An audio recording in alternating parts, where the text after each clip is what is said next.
whole hours of The Legend of Korra. Oh, it was an amazing weekend of storytelling. Sure, 1 hour was on television and the other hour was on Nickelodeon's website, but still, it was a real treat. It was as good as any movie I think that I've ever seen, and I just had such a good time. And I'm sorry the reviews were delayed, but here they are. I'm going to review them in the way they were aired in 2 different chunks: A Night of 1,000 Stars and Harmonic Convergence, and then the 2-part finale.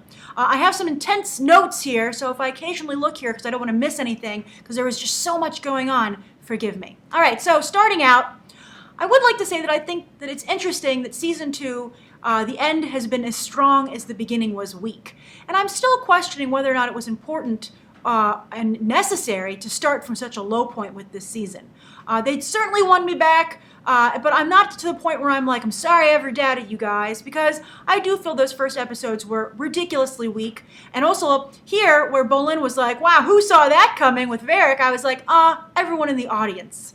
So, I mean, it makes me question to what age group this show is primarily targeted at, that it would have such obvious villainy going on. I mean, I guess it's an important life lesson to younger viewers, but the show should realize that it has, some, not child viewers who see this stuff coming a mile away.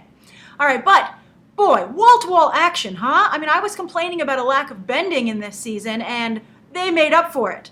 I think that the waterbending battle between I have to get his name right, the dad, Tonrock and Unalaq, was like one of the best battles I think we've ever seen in The Legend of Korra or The Last Airbender, either series. It was just phenomenal. And so much happened so quickly. This wasn't even like an episode-long battle, but the inventive use of waterbending, the different forms, the way the characters moved, the animation I thought was very good. The animation was good throughout, I felt. Very fluid movements, back to just, it looks so like real fighters that it's impressive and beautiful to watch. So that was amazing. Loved that fight. I also loved the fight in the arena when Bolin was rescuing the president. On the one hand, so nice to see Bolin gain a little bit of respect as a character without losing what makes him Bolin at the same time, because I think he's been a little bit jerky lately. I haven't liked the way he's been treating Mako, and he's been really like dense as Korra almost in some things with his dealings with Varric. So I liked seeing him step up to the plate and be the hero again that we like. But as I said, still being Bolin. Also, I thought it was very clever to have his fight mimic the mover that was playing on screen. And it was not only fun and entertaining to watch, but it was really a clever bit of storytelling. And I think the level of cleverness that we expect from this show. So it was great to see that they still have it. All right, so the fight scene's great. Although I have to say, I really hate the way that Lin Beifong is being portrayed this entire season. She was never redeemed. And I really hope that she comes back in a stronger way for books 3 and 4. Or 3 or 4, just at all. I think that she was almost, speaking of caricatures, she was almost made a caricature here. Her voice seemed different. She seemed to not be animated as well. She just went from a really cool warrior character, almost at the level of Toph, who was my favorite in the first series, to almost just becoming, like an exposition character that needed to be there, almost as like a joke, like in a grandma type way. I just really was unhappy.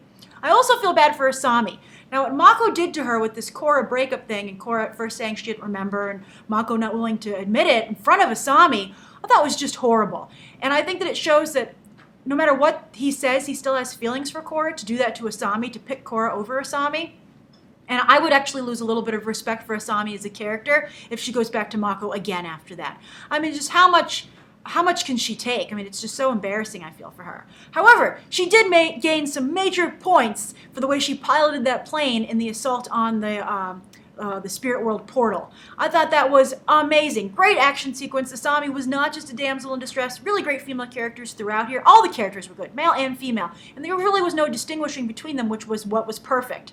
But the way that they made that, they had like the fighter plane aspects of it, but with 2 human beings, Mako and Bolin as the weapons, was just phenomenal. But it was still also realistic. They were all in legitimate danger, and the way the plane was eventually brought down. And I love that the way the water tribes, southern tribe soldiers could make ice missiles. That was very exciting. I was like, oh, I love it. It's so cool. It makes total sense. And it was just so exciting to watch. Great sequence. Very, very well done. Again, spectacular animation and very well coordinated. Battle scenes are hard to do. I mean, because you have to have multiple things going on at once and now make it seem like you've frozen part of the battle. So very, very good. So that was great. Loved that. Very good. Again, amazing and inventive action. That's important. That's an important dual quality to have. Then also Bumi. Wasn't it great? He's been taking so much crap all season. It was so great to see one of his stories in action, and that he's been telling the truth the whole time. I only wish that he could have gotten, that everyone could have realized that as well, not just the audience. But I guess it'll be our secret with Bumi. And it was really funny. And again, it was credibly done. It didn't seem like anything was silly. Everything made sense, and you could understand how it would seem like a silly story later, but was totally within the realm of logic, the way it was unfolding. So I thought that was great. That was really good. Loved him. So that was really good. I loved that. Also, we got our dark avatar. Kudos to everyone who predicted that. I did not see that coming. Of course, I did after people started to mention it. But I did think it was weird, though, that when Vaatu, I believe, fused with Unalaq, that Unalaq couldn't control all the elements. Now, I think it has something to do with the way Juan himself went and got all the different bendings, so that's why he could. But I still think that could have been addressed somewhat, or even at least mentioned, because when you think Avatar versus Avatar fight, it still, to some degree, wasn't a fair fight or a fair matchup, because Korra had a lot more weapons, or bending at her disposal. But still, good fight. And also, I've seen a lot of people talking about Korra's hair, the way it's been, it came down. I think that a lot of people are saying they like it. I thought it was a good look for her. It was a different look, but it was also a softer look. I was trying to think about why I thought it looked so different and made her look so different as a character. And I think that's it. I think it was that softer look. And I think that while it's a nice change of pace for Korra, she was at a vulnerable moment. And I think that having her hair down underscored that. I just don't think it fits Korra's personality.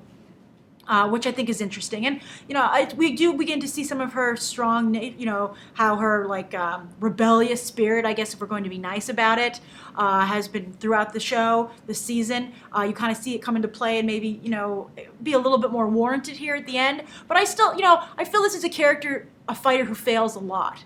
With very little redemption. So that still continues to be a problem I have for Korra.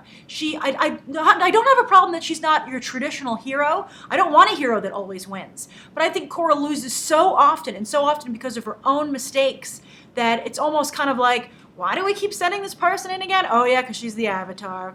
What bad luck.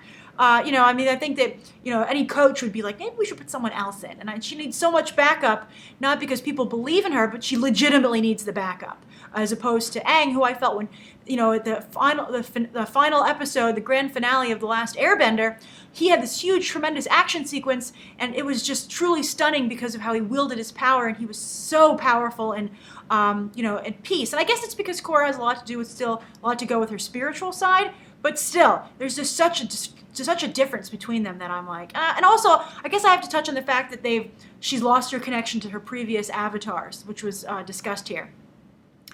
I don't think this is a huge loss because I don't think that it rarely came up for Korra. I think it came up much more for Aang in the first series, but Korra, that was a well that Korra rarely mined.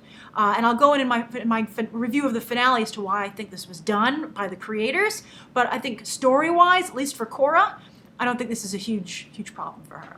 All right, but anyway, still amazing storytelling, so good. Oh, so great. Okay, thank you for everybody for being patient waiting for this review, and you can watch my review of the finale right now.